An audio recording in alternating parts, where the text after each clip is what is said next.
Bueno, hermanos, entonces seguimos hablando a nuestro Dios y esta vez con la enseñanza de su palabra. Y hoy vamos a estar siguiendo la serie de los salmos en el último salmo, que es el Salmo 150.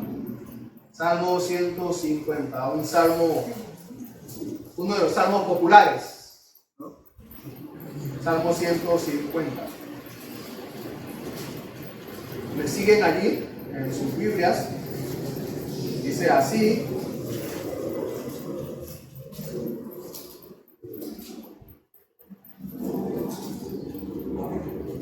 aleluya, alaben a Dios en su santuario, alábenlo en su majestuoso firmamento, alaben a Dios por sus hechos poderosos, alábenlo según la excelencia de su grandeza. Alaben a Dios con sonido de trompeta, alábenlo con arpa y lira, alaben a Dios con pandero y danza, alábenlo con instrumentos de cuerda y flauta, alaben a Dios con címbalos sonoros, alábenlo con címbalos resonantes. Todo lo que respira alaba al Señor. Aleluya. Y precisamente el título de la enseñanza de hoy es Aleluya. Aleluya. Así se llama la enseñanza de hoy. Aleluya. Siempre nosotros los cristianos tenemos una pregunta en mente, y es la pregunta, bueno, tenemos varias preguntas, ¿no? Pero una de las más populares preguntas es ¿cuál es la voluntad de Dios? ¿Cuál es la voluntad de Dios? Siempre nos estamos preguntando, sobre todo al inicio de la vida cristiana, ¿cómo sé cuál es la voluntad de Dios? ¿Cuál es la voluntad de Dios? Desde que comenzamos a ser creyentes, esta pregunta, la respuesta a esta pregunta nos ocupa. ¿Cuál es la voluntad de Dios? ¿No? Y esta pregunta nos parece la respuesta no tan fácil. No tan fácil. Es una pregunta que nos preocupa y nos confunde cuál es la respuesta a esta pregunta. Y estamos preguntando y investigando siempre cuál es la voluntad del Señor. ¿Qué es lo que quiere que Dios, qué es lo que quiere Dios que yo haga en la vida? Y a pesar de nuestras confusiones, debilidades, la respuesta a esta pregunta realmente no es tan difícil. Hay muchos textos que nos hablan claramente de cuál es la voluntad de Dios para nosotros, qué es lo que Dios quiere para nosotros. Por ejemplo, ustedes se acordarán que en la Biblia el apóstol Pablo nos dice que la voluntad de Dios es nuestra santificación. La voluntad de Dios es nuestra santificación. Ahí entonces, este es uno de los textos claros que nos revela cuál es la voluntad de Dios para nosotros. Señor, ¿qué es lo que tú quieres que yo haga? ¿Cuál es tu voluntad para mí, Señor? Bueno, es nuestra santificación. ¿Qué nos santificamos? Está preocupado por nuestra santidad.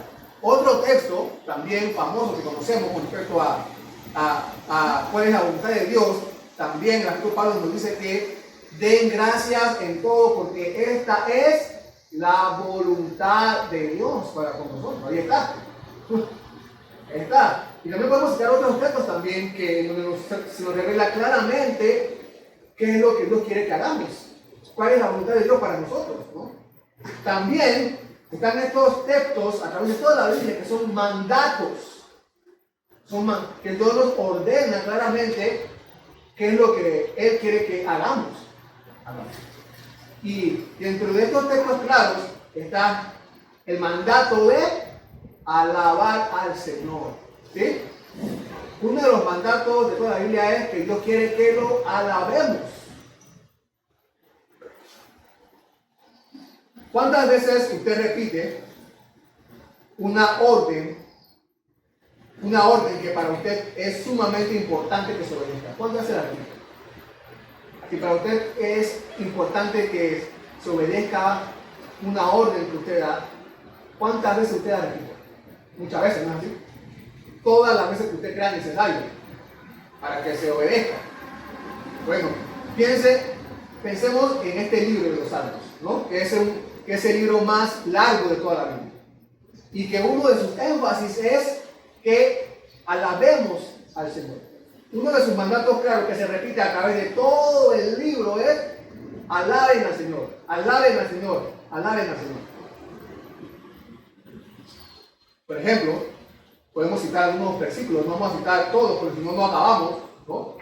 Pero podemos citar algunos textos del mismo Salmo. Por ejemplo, Salmo 9:11, que dice: canten alabanzas al Señor que mora en Sion, proclamen entre los pueblos sus proezas. Salmo 22:23, los que temen al Señor, alábenlo.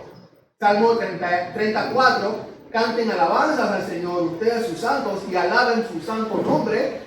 Salmo 74:21, no vuelva avergonzado el oprimido, alaben tu nombre el afligido y el necesitado. Salmo 97:12, justos, alégrense en el Señor y alaben su santo nombre. Salmo 99:3, alaben tu nombre grande y temible, Él es santo. Salmo 113:1, aleluya, alaben siervos del Señor, alaben el nombre del Señor. Salmo 117:1, alaben al Señor naciones todas, alábenle pueblos todos. Salmo 135:1, aleluya, alaben al Señor, alaben el nombre del Señor, alábenlo, siervos del Señor.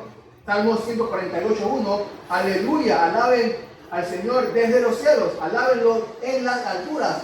Salmo 148:13, alaben ellos el nombre del Señor, porque solo su nombre es exaltado, su gloria es sobre la tierra y los cielos. Salmo 149:3, y canten a él alabanzas con pandero y lira. Y después del Salmo 149, el Salmo 150, todo, ¿no?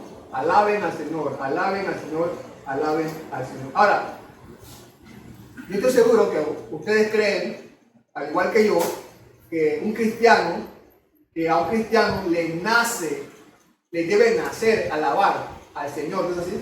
A un hijo de Dios, a una hija de Dios, le debe nacer alabar al Señor. Nadie tiene que mandarnos a alabar al Señor. Si es así, entonces, si a todo cristiano le nace alabar al Señor, ¿por qué hay todo un libro de la Biblia, el cual uno de sus énfasis más importantes es ordenarnos que alabemos al Señor? ¿Por qué? ¿Por qué si somos hijos e hijas de Dios, por qué al Señor le pareció necesario incluir tantas repeticiones de esta orden de que le alabemos? ¿Por qué? ¿Por qué? Bueno, podríamos pensar que la alabanza, siendo una acción de la cual Dios es digno, nosotros, los hijos y las hijas de Dios, podríamos no estar dándole la debida importancia.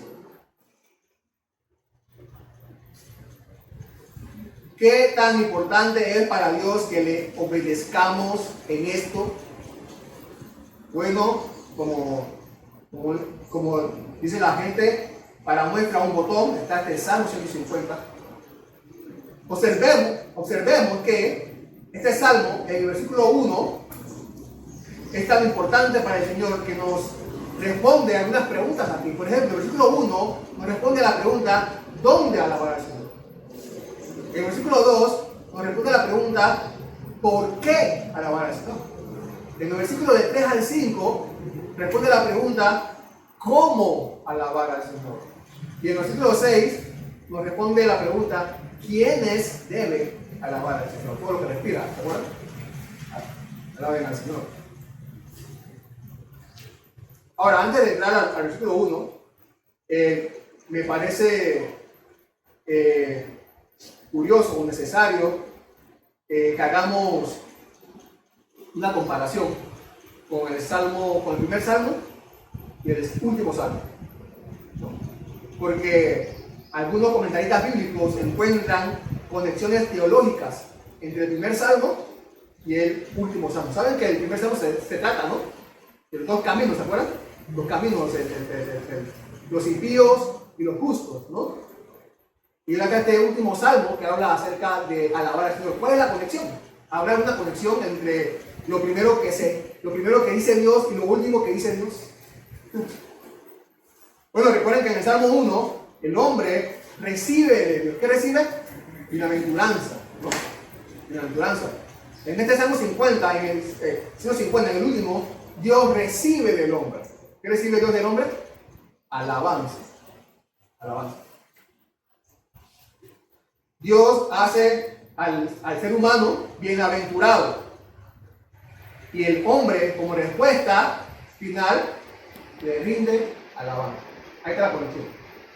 Dios hace al ser humano bienaventurado para que este ser humano al final le rinde como respuesta alabanza. Es como si alguien le preguntara a los salmistas, ¿cuál es la última lección que debe saber el que es bienaventurado? ¿Cuál es la última lección? Bueno, la última lección que debe saber aquel que es bienaventurado es que el final de toda vida bienaventurada será alabar a Dios. Será alabar a Dios. Entonces, aquí se nos enseña en este Salmo 150 qué es lo que Dios espera. Alabanza, ¿no es así? ¿Dónde? ¿Por qué? ¿Cómo? ¿Y de quiénes? Y vamos a ver así, en ese orden, respondiendo esas preguntas. ¿Dónde alabar al Señor? ¿Por qué alabar al Señor? ¿Cómo alabar al Señor? ¿Y de quiénes? Es el deber de quiénes. Alabar al Señor. Entonces, primera verdad, ¿dónde alabar a Dios? Aleluya. El versículo 1 comienza con esta palabra, aleluya. Y es curioso, no sé si sabían, pero la palabra aleluya es en el idioma hebreo, ¿no? ¿Se acuerdan? Y esta palabra aleluya, realmente en el idioma hebreo, está compuesta por dos palabras. Alal, que nosotros la pronunciamos alelu, alal, alelu, y la palabra ya, ya, alal, ya. Esas son dos palabras en el hebreo, no una sola, ¿no? Alal, ya. La palabra alal significa alabar, alabar. Y la palabra ya es la abreviatura del nombre de Dios, Yahweh o Yahvé, como se quiera pronunciar, ¿no? Ya. Otros se pronuncian Jehová, ¿no? Pero es ya, Yahvé o Yahweh. Alal, ya. En otras palabras, alaben al Señor. Alaben a Dios. Aleluya es eso, alaben al Señor. Alaben a Dios. La palabra que se usa ahí casi en todo el resto del Salmo, alaben, es la palabra solamente alal. Alaben. Alabar. Alabar. Ahora, lo que me llama la atención es otro término que se usa para la palabra alal, además de alabar. ¿Saben que la palabra alabar significa hablar bien, ¿no? O elogiar. Cuando estoy alabando a alguien, lo estoy elogiando. Elogiando. Pero otro término que se usa para describir la palabra halal en el hebreo es la palabra alardear o presumir.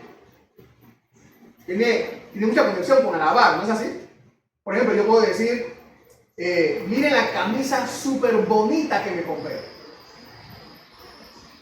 Yo estoy alabando mi camisa, súper bonita, pero a la vez estoy alardeándome, estoy presumiendo con ustedes mi camisa, ¿no? O puedo decir, mi mamá es la mejor mamá del mundo. ¿Qué estoy haciendo ahí? Dos cosas. Alabando a mi mamá y presumiendo a mi mamá. Entonces tiene esa conexión de, o sea, mientras alabamos a Dios, lo estamos presumiendo. Cuando decimos o cuando cantamos de la fidelidad de Dios, nuestro Dios es fiel, estamos al mismo tiempo alabando a Dios y presumiendo a nuestro Dios. Presumiendo a nuestro Dios. No hay nadie tan fiel como Él, ¿no? Alabando y presumiendo y alabando. Ahora le pregunto, realmente. ¿Tiene usted un Dios digno de presumir? El Dios que usted adora es digno de presumir. Fíjense lo que escribió un teólogo en los primeros siglos de la iglesia acerca del Dios que los cristianos alaban. ¿A quién los cristianos alaban cuando se reúnen? Fíjense lo que este teólogo dice. Dice así: nosotros alabamos al que es más sublime que lo sublime, al que es más alto que las alturas. Alabamos al que es más profundo que toda profundidad. Alabamos al que es más transparente que toda luz, al que es más hermoso que cualquier hermosura. Alabamos al que es más verdadero que cualquier verdad, al que es más grande que cualquier majestad. Alabamos a aquel que es más sabio que cualquier sabiduría. Alabamos a aquel que es más bueno que cualquier bondad. Nosotros alabamos al que es la fuente de todo. A ese le damos toda nuestra alabanza. Tenemos de qué presumir, ¿no es así? Tenemos mucho de qué presumir de nuestro Dios. Dice que entonces que tenemos, ahí está el lugar, en su santuario. Alaben al Señor, a Dios, en su santuario. Su santuario. Lugar, ¿qué santuario? Lugar sagrado, lugar dedicado para adorar, en este caso específico, para adorar a Dios. Y parece indicar, ¿qué cosa? El templo de Jerusalén. El lugar donde al salmista se había revelado que Dios había escogido para manifestar su gloria y otorgar su gracia, ¿no? En esa revelación, en ese momento, el salmista se había revelado a Dios que ese era el lugar donde Dios descansaba para revelarse a sí mismo, a su pueblo. Y el templo, como también podemos ver en otros textos del Antiguo Testamento, era el lugar donde estaban los músicos y cantantes para dirigir la música, la alabanza del pueblo a Dios. Era en el templo. Fíjense también lo que dice David en el Salmo 68:16 acerca del templo de Jerusalén, del templo. Fíjense lo que dice David. Le habla a los montes, dice: ¿por qué miran con envidia, oh montes de muchos picos, al monte que Dios ha deseado para morada suya? Ciertamente el Señor habitará allí para siempre. Hablando del monte donde está Jerusalén, el templo. El Señor habitará allí para siempre. Ahora, nosotros en este tiempo, ¿no?, por medio del Evangelio, sabemos que Dios no está limitado a un solo y único lugar para darse a conocer, pues hoy el pueblo de Dios está esparcido por todo el mundo, ¿no? Y hay miles de lugares dedicados como este para la adoración a Dios. Este es nuestro lugar dedicado para alabar al Señor. Este lugar lo hemos dedicado, ¿no es así?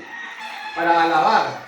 Es un lugar exclusivo para alabar al Señor. Pero, la verdad es que aunque hemos dedicado este lugar para alabar al Señor, en realidad solo el Señor está aquí cuando nosotros estamos aquí.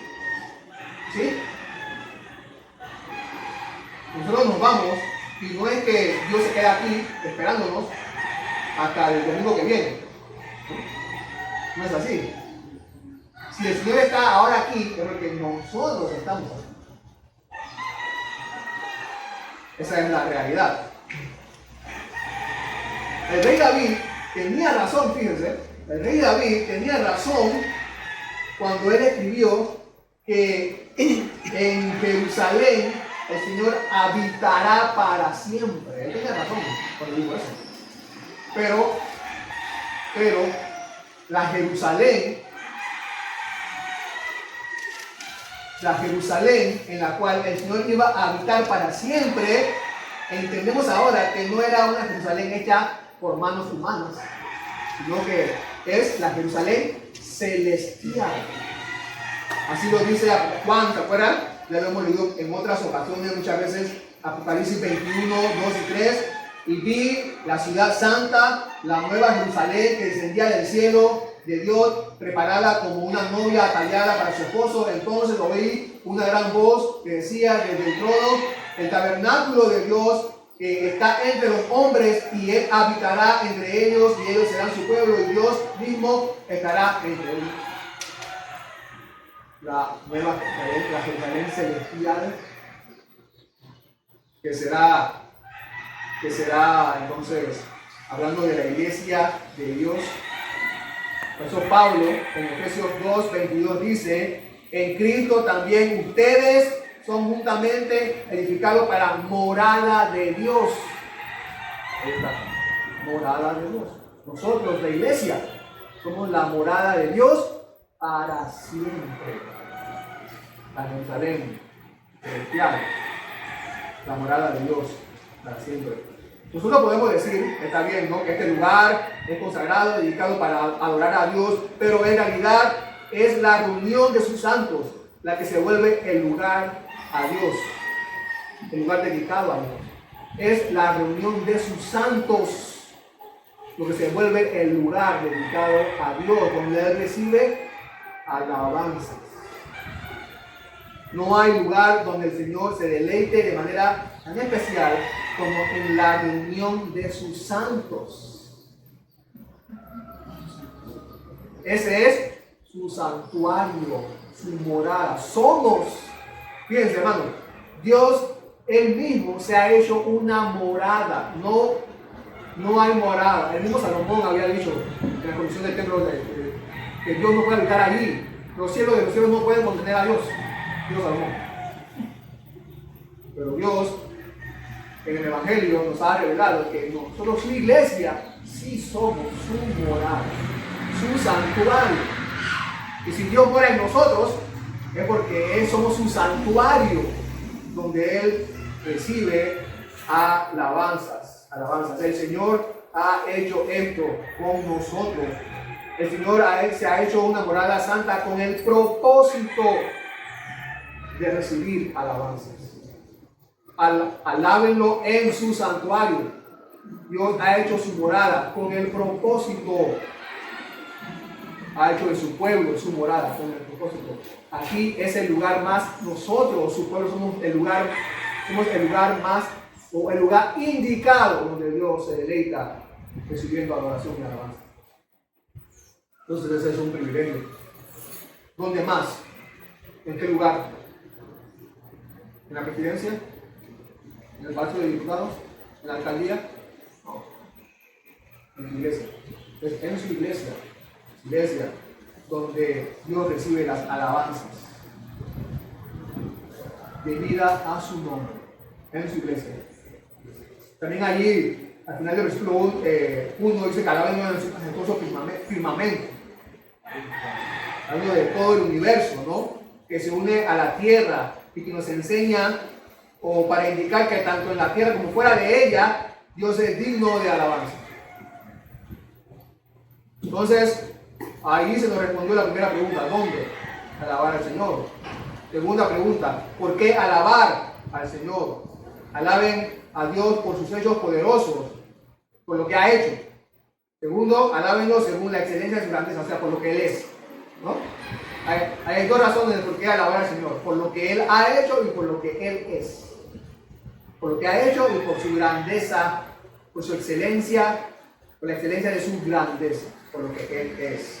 Alguien dijo, sin duda, quien conoce a Dios lo conoce a través de una serie de actos poderosos y maravillosos. Así, intervenciones, provisiones, liberaciones, inclusive los castigos, en los castigos, porque todos ellos producen impresiones estremecedoras de su poder omnipotente en los hombres. nos revelan quién es Él, cómo actúa y lo que Él requiere. Podemos incluir entonces en estos hechos poderosos toda la creación, todo lo que hay, todo lo que Él ha hecho, todo lo visible e invisible, inclusive el sustento de todas las cosas con su poder, sus hechos poderosos, y también, sin duda alguna, las redenciones sobrenaturales a favor de su pueblo. Y podemos seguir, y podemos enumerar muchos versículos acerca de todo lo que Dios ha hecho y su poder. Pero también, el salmista dice, nos recuerda que debemos alabar al Señor por su excelencia de su grandeza. Alguien dijo, ahora sí, la alabanza es el viaje de la mente a las profundidades de la naturaleza divina. La alabanza es el viaje de la mente, es el viaje de nuestra mente a las profundidades de la naturaleza de Dios. En Él hay muchas razones para alabarlo. ¿Quién es Él? También debemos entonces alabarlo por lo que Él es en sí mismo.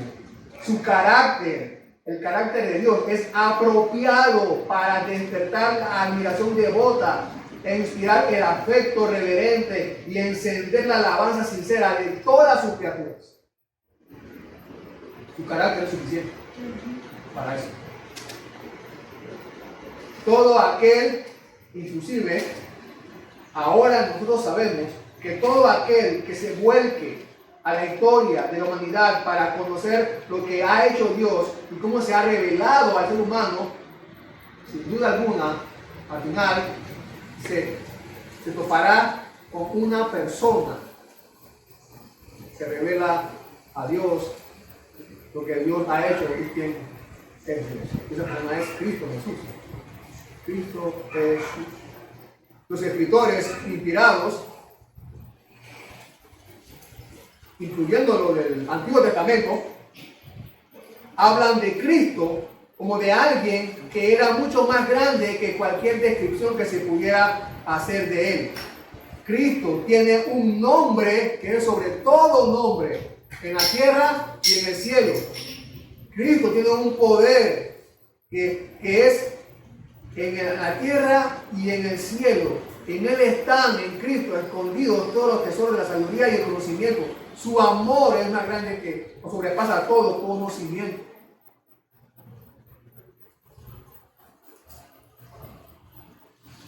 Así que Cristo, el mismo Cristo, coincide con la descripción de la grandeza, de la excelencia del salmista, de la que el salmista habla aquí. No hay otro. Es notable que nosotros, los que más hemos sufrido por la causa de Cristo, también somos los que más hemos sido colmados de sus consuelos incomparables. Ese es Cristo para nosotros. Alguien también dijo así: como los salmos de David en el desierto son los más dulces de sus salmos, así los escritos de los apóstoles son las más dulces buenas noticias de Cristo para salvar al pecador. Cristo, otra vez, Cristo. Es más, el gobierno de Cristo en la tierra y el cielo está sobre su hombro. El mundo fue construido por Él y para Él.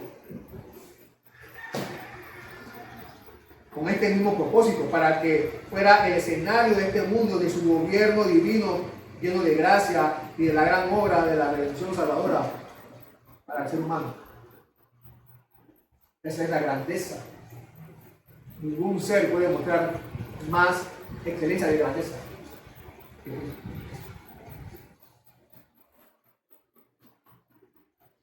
En Salmo 148, 14 dice: Él ha exaltado el poder de su pueblo, alabanza para todos. Él es la alabanza de todos sus santos. Dice, para los israelitas, pueblo a Él cercano. Aleluya. Pueblo a Él cercano. Especialmente entonces debe ser para nosotros cuando somos llamados a contemplar el gran misterio de la redención. su pueblo cercano, su pueblo que Él ha llamado, redimido, rescatado para Él. En otros acontecimientos, como dijimos, podemos ver el despliegue de sus hechos poderosos, ¿sí? Pero aquí en Cristo, el mismo Dios nos ha revelado los movimientos de su corazón para pecadores irremediablemente perdidos. Así que, hermanos, en quién es Él y lo que ha hecho por nosotros, se encuentran un sinfín de razones que no nos permitirán estar callados.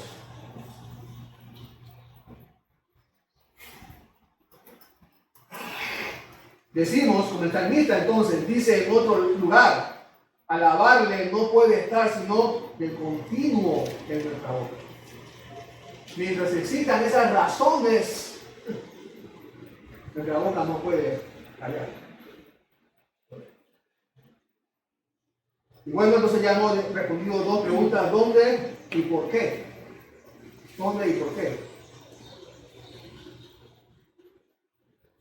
Por lo que Él ha hecho y por la excelencia de su grandeza.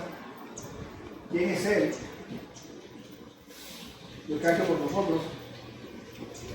Ahora también, ¿cómo alabar al Señor? Versículo 3 al 5. ¿Cómo alabar al Señor?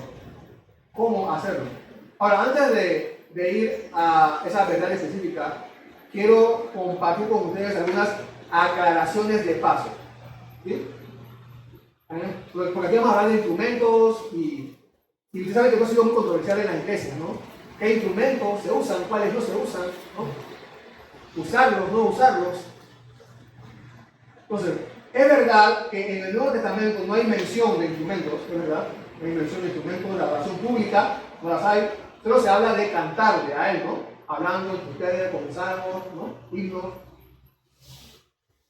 Es por eso. Este ha sido un argumento de algunas iglesias para enseñar que no se deben tocar instrumentos. Porque la Biblia, el Nuevo Testamento no habla de instrumentos, así que no se debe usar instrumentos. Ahora, el no encontrar ninguna mención en el libro de los Hechos, por ejemplo, o en alguna carta de Pablo o Pedro, no es argumento sólido realmente para decir que los instrumentos son antibíblicos o del diablo, ¿no? Es más, si los primeros cristianos no usaron instrumentos musicales en su liturgia, hasta podría ser entendible por tanta persecución que ellos tenían. Recuerden que inclusive que los primeros cristianos tampoco tenían templos donde reunirse. ¿Dónde se reunían? En el campo, en cuevas, en casas, porque la persecución no les permitía establecerse en un lugar y construir templos. Hasta que siglos después los cristianos dejaron de ser perseguidos y entonces se establecieron, compraron terrenos, hicieron templos, compraron bancas, ¿no? Todo esto para una liturgia más formal. Y eso es entendible. Eso es entendible.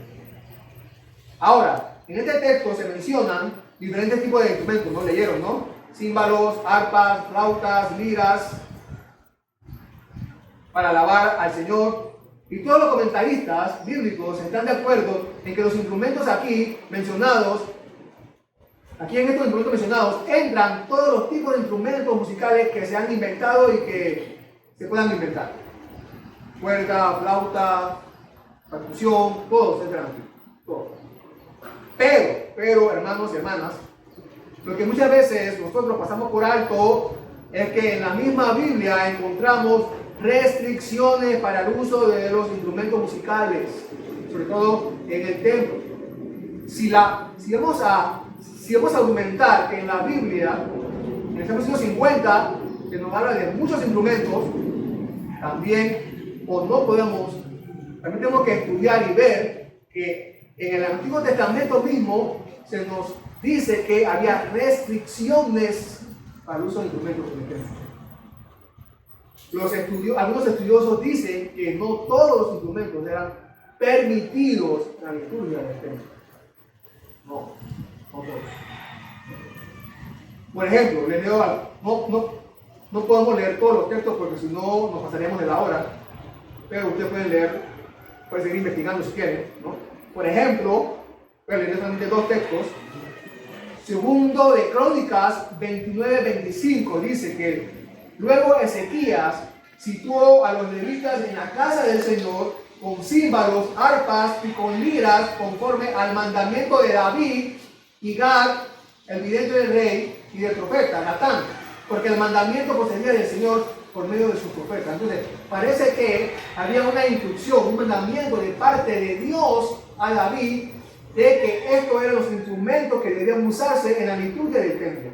Esdras también dice, cuando los albañiles terminaron de echar los cimientos del templo del Señor, se presentaron los sacerdotes en sus vestiduras con trompetas y los levitas, hijos de Asaf, con címbalos para alabar al Señor conforme a las instrucciones del rey David.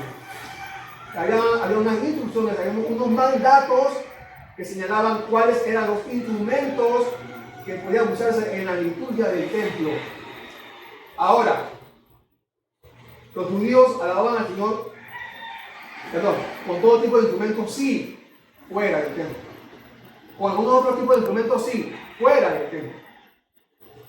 Había otras actividades que ellos hacían, donde muchos más instrumentos eran introducidos para alabar al Señor, pero fuera del templo. Fuera del templo. Entonces, lo que sabemos es que los levitas ejecutaban solo 4 instrumentos en momentos, o sea, solamente, no que eran 4 solamente, sino 4 clases de instrumentos, ¿no? En la liturgia, que eran trompetas, címbalos, liras y arpas. Solamente esas cuatro clases de instrumentos. Trompetas, címbalos, liras y arpas. Ahora, la pregunta que quizás nos hacemos nosotros, ¿por qué solamente esos instrumentos? ¿Es que los demás eran instrumentos del diablo? ¿Que no podían entrar al templo? No. Otra vez, los israelitas usaban otros instrumentos fuera del templo para alabar al Señor. Ahora, realmente la Biblia no nos dice, no hay un versículo que diga, esta es la razón. Pero sí podemos deducir, por ejemplo, que parece ser entonces que a Dios le pareció que estos instrumentos cubrían la necesidad de acompañamiento del canto en el templo. Estos instrumentos cubrían la necesidad de acompañamiento del canto en el templo. ¿Podían incluirse más? Sí. Pero según la orden que Dios le dio a David, a los músicos, era que esos instrumentos eran los necesarios.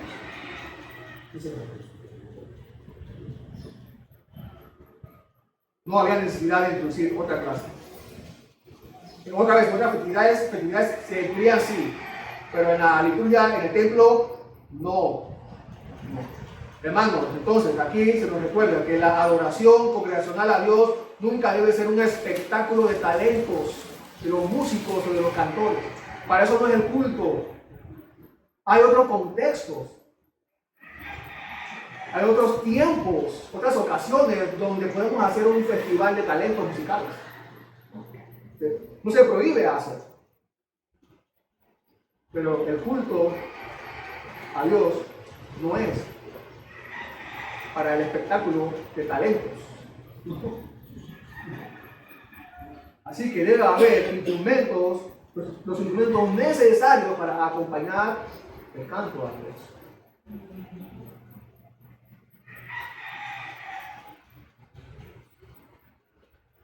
Los instrumentos son un medio y como tal tienen un propósito que los limita. ¿Cuál es? Acompañar el canto. El canto es lo esencial, el canto resalta en importancia. El canto resalta en importancia. ¿Por qué? Porque en Colosenses 3:16, el apóstol Pablo nos recuerda que la palabra de Cristo habite en abundancia en ustedes, con toda sabiduría, enseñándose y aumentándose unos a otros, con salmos, himnos y canciones espirituales, cantando a Dios con acción de gracias en su corazón. ¿Cuál es el propósito de los cantos? ¿Cuál es el propósito de cantar? Entonces, si no es el desborde de talentos, ¿cuál es? Que la palabra de Cristo habite. Eso es lo importante. Por eso nos reunimos para cantar, que la palabra de Cristo habite. No para que los instrumentos resalten. Para eso cantamos. Los instrumentos son para acompañar el canto que tiene la palabra de Cristo, que va a abundar en nuestro corazón.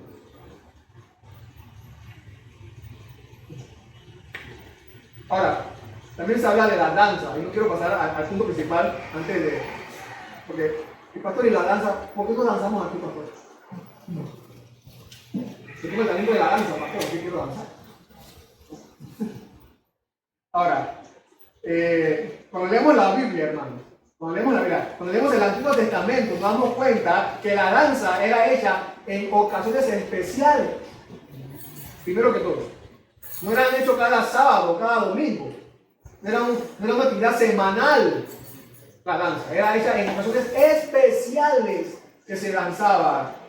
Segundo, no hay versículo bíblico, no hay que se registre que la danza era hecha en el templo. No hay.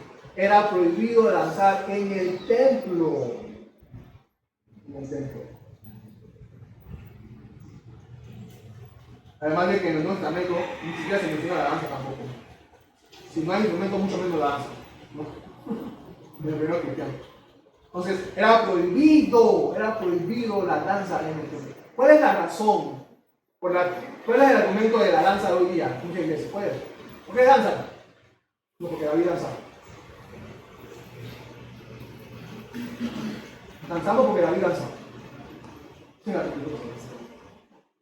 Hay hasta danza, no sé si han escuchado, hay hasta danza profética, dice. Se danza para que en la iglesia el ambiente sea profético, ¿no? No hay tal cosa en la Biblia, no hay tal cosa. Por eso nosotros no danzamos. Era algo cultural de ellos en ciertas ocasiones. Ahora sí. Hay una frase para resumir estos 3 versículos, de manera que transmite la idea del salmista. ¿Qué es lo que el salmista quiere transmitir con estos 3 versículos? ¿Qué es lo que el salmista quiere transmitir? Pues la idea, ¿qué es lo que él quiere que hagamos nosotros al mencionarnos estos 3 versículos? Esto es, la alabanza debe ser fervientemente gozosa. Esa es la verdad detrás de estos 3 versículos. Y lo vemos, ¿no? Címbalos resonantes, con lira, ¿no? Inclusive con la danza, con los pies, con las manos, ¿no? La danza debe ser fervientemente gozosa, la danza. Le quiere transmitirnos un ferviente gozo. Cuando alabemos a Dios debemos hacerlo fervientemente gozosos, alegres. Debemos manifestar alegría y gozo mientras alabamos al Señor. Les pongo este ejemplo. Es un ejemplo que escuché de otro pastor. Imagínense que a usted alguien se le acerca, un hermano se le acerca y le dice así: hermano, tengo que darte una noticia. Hay un señor que es multimillonario y al morir te dejó 500 millones de dólares. Usted le responde: bueno, hermano, gracias por la noticia. Después veo cuándo busco ese dinero.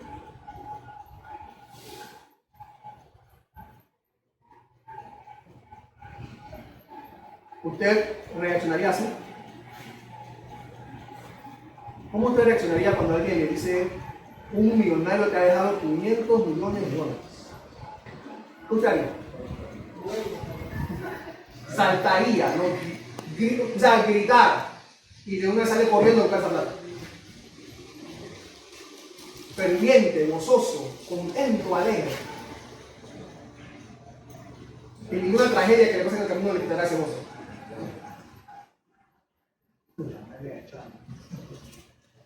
Bueno, iglesia, hermanos y hermanas, nosotros hemos recibido una mejor noticia, la mejor de todas las noticias. En Cristo todos nuestros pecados han sido perdonados para siempre y tenemos una vida eterna gloriosa con Él. Una noticia suficiente para producir nosotros una alabanza fervientemente gozosa.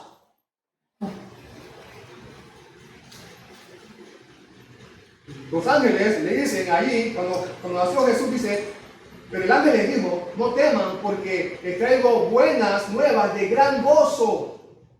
¿Y cuáles eran esas buenas nuevas de gran gozo? Que Cristo Jesús, el Salvador, nació. El Evangelio fue cantado antes de ser predicado. El Evangelio fue cantado con gozo antes de ser predicado. Alguien dijo, el que quiera tener un cielo doble, debe comenzar aquí abajo a regocijarse como lo hacen los que están arriba.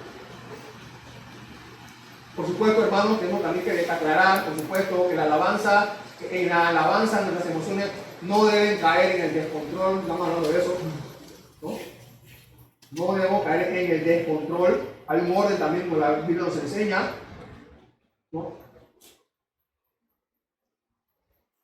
Pero, el decaimiento voluntario de nuestras almas, nuestras emociones totalmente inmóviles y la negligencia de nuestra boca tampoco es coherente con alguien que diga haber sido salvado por un Dios maravillosamente bondadoso.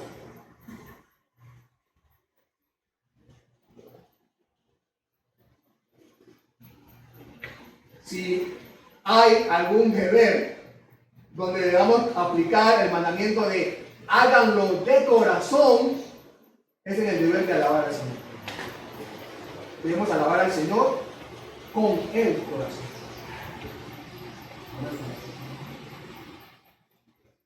Así que, hermanos, hermanas, tenemos una obligación, y es que nos corresponde despertar nuestros afectos más cálidos y santos para alabar a Dios.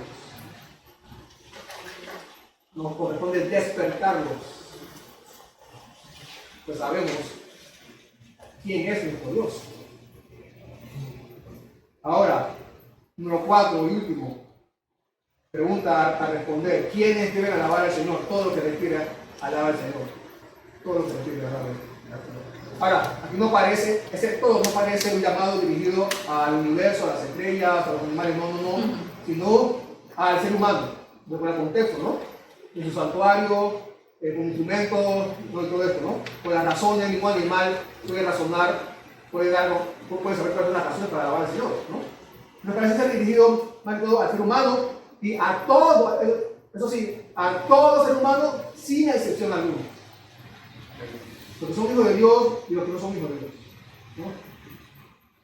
Por lo que escribe aquí el salmista, nos damos cuenta que el salmista ha experimentado un gozo incomparable y no pierde la oportunidad para invitar a todos para alabar al Señor.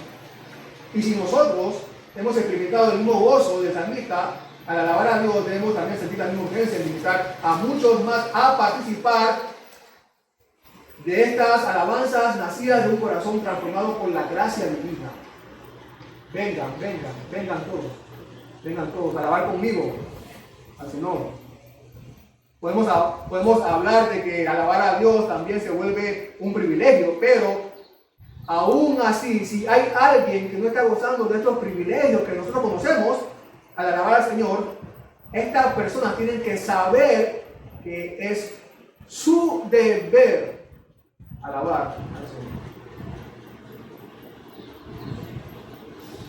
Fíjense lo que dice, ustedes recordarán lo que dice, hablando de todo lo que respire, alaba al Señor. Recuerden lo que dice en Génesis 2:7. Entonces el Señor Dios formó al hombre del polvo de la tierra y sopló en su nariz aliento de vida, y fue el hombre un ser viviente. Fíjense, Dios formó directamente el cuerpo del ser humano. ¿De dónde? De la tierra. Pero cuando le dio vida, ¿de dónde vino esa vida? ¿Directamente de qué? ¿De dónde? De él mismo. De él mismo. De su naturaleza. Le dio aliento. nos dio aliento, le dio aliento al ser humano. Si el Señor nos, hermanos, hermanas, si el Señor nos ha dado aliento para vivir, entonces nuestro mejor momento, el mejor momento de nuestra vida es cuando alabamos al Señor con el aliento de nuestro ser. El alabar a Dios no, con nuestro respirar nos mantiene en una correcta relación con Él. Y eso es un gran privilegio. Un gran privilegio. Alabar al Señor es sin duda nuestro deber, pero es mucho más que eso. Es un privilegio sagrado, precioso. Así que practiquémoslo como tal privilegio. Y porque Él ordena que le alabemos, sabemos con seguridad que no es una obra vana. Dios no nos va a ordenar algo para que sea algo vano. Él no nos ordena, así que sabemos con seguridad que no es una obra infructuosa, no es una obra vana. Si Él lo pide, es porque de esa manera su voluntad es satisfecha. Fíjense lo que dice Hebreos 13, 15 y 16. Por tanto, ofrezcamos continuamente mediante Él sacrificio de alabanza a Dios, es decir, el fruto del labio que confiesa su nombre. Y no se olviden ustedes de hacer el bien y la ayuda mutua, porque de tales sacrificios se agrada a Dios. O sea, uno de los sacrificios que le agrada a Dios es la alabanza de nuestros labios. Se agrada a Él. ¿Y por qué se agrada a Él? Porque es mediante Cristo, dice también ahí el escritor de Hebreos. Eso significa que su obra de redención, como su obra de redención está siempre en nuestros labios, es a Cristo quien el Padre acepta, y por eso nosotros somos aceptados.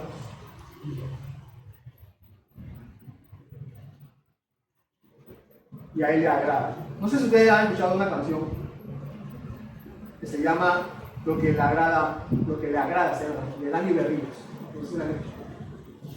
Se llama Lo que le agrada. Y esta canción habla precisamente de que a Dios le gusta cantar, a Dios le gusta escuchar cantar a su pueblo. Lo voy a leer. No se lo voy a cantar, hermanos. No se preocupen. Pero se lo voy a leer. Dice así. Después la busca en YouTube y la canta, no en su casa. Alaba a Dios con toda su voz, no en su casa. Dice así. Hablando de Dios, dice. Le encanta oír el viento hacer música en los montes al soplar. Y le gusta oír la lluvia salpicar con su ritmo angelical. Él sonríe de alegría, hablando de Dios, ¿no? Él sonríe de alegría cuando escucha la alabanza del mar. La creación se une para exaltar su gloria y majestad. Pero, dice el coro, no hay nada que le agrade más que los redimidos al cantar. Los pecadores que Él limpió le cantan con el corazón. Los que con sangre Él compró alzan su canción de amor. Y su gozo es escuchar a su pueblo alabar. No hay nada que le agrade más. Sigue diciendo la canción. Y le encanta oír los ángeles que dicen santo, santo es el Señor. Los coros celestiales rinden alabanzas al gran yo soy. Pero existe silencio cuando el débil y el salvo comienza a orar. Millones de ángeles atienden cuando un alma nueva exclama, salvo soy. Y una vez más el coro dice, no hay nada que le agrade más. De los redimidos al cantar, los pecadores que Él limpió le cantan con el corazón. Los que con sangre Él compró, alzan su canción de amor y su gozo es escuchar a su pueblo alabar. No hay nada que le agrade más.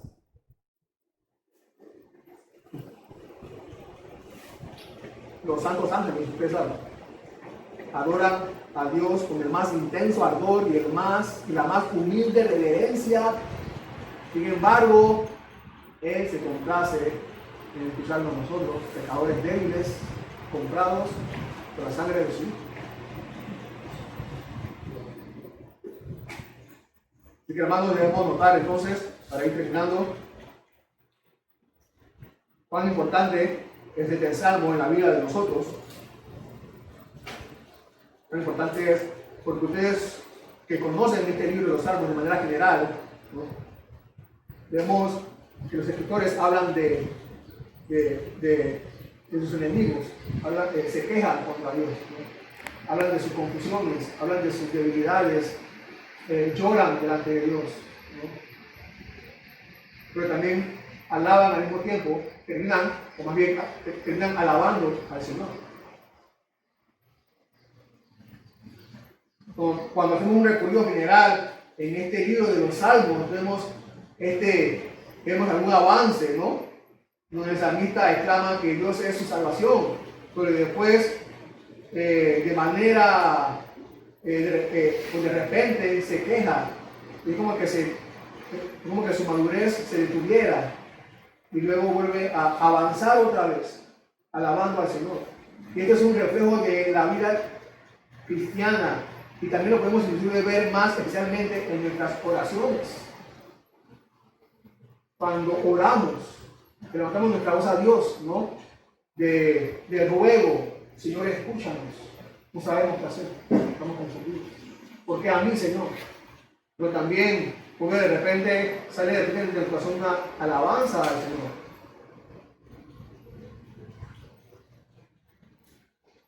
Todo el libro de los Salmos, todo. Es un reflejo de nuestras oraciones, de cómo oramos al Señor, con sus altas, con sus bajas y altas.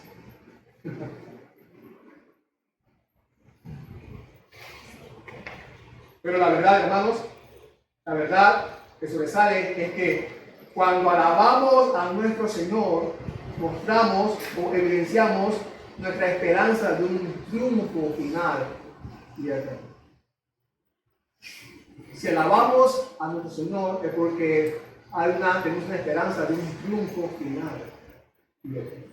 Así que hermanos, hermanas, iglesia, alabemos al Señor con una firme fe, con amor y deleite santos. Alabemos al Señor con una confianza entera en Cristo.